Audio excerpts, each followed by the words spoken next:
What's up, everyone? Today's wine text is the Domaine Philippe Livera Gevrey Chambertin Clos Village 2015. First thing I want to talk about is the vintage. 2015 in Burgundy is considered one of the better vintages in the past 10, 15, maybe even 20 years. Nearly perfect growing season, top to bottom, and really some of the best Pinot Noirs I've been tasting in recent times, especially on current release.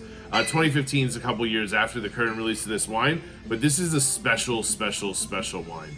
It comes from the appellation of Gevrey Chambertin, which is one of the most classic appellations within Burgundy and one of the most northern styles, so it's a little bit more of a cooler climate.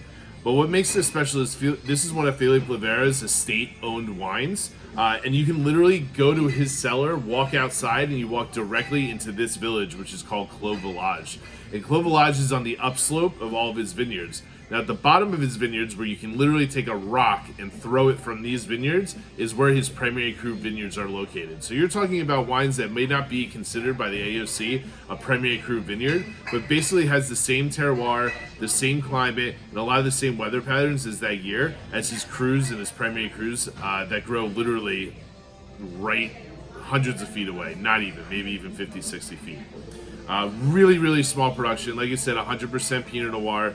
And I expect this to be really classic Burgundy. 2015 was a really good year, so I think there's still going to be some fruit, but the actual drive of this wine is definitely going to be the earthiness. Let's get into it.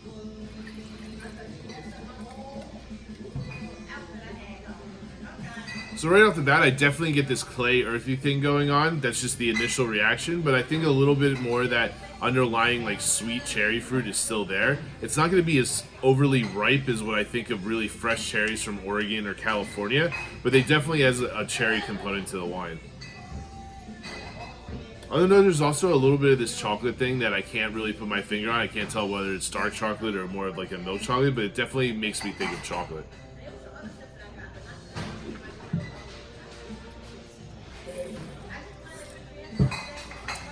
This wine is actually pretty structured.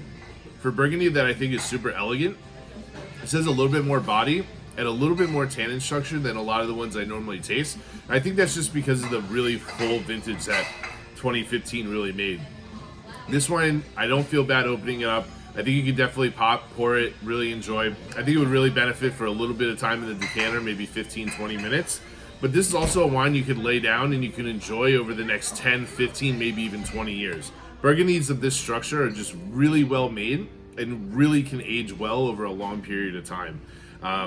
This is a really spectacular wine, and at the price point that to get this style and this kind of quality, specifically Gevrey Chambertin, is literally impossible.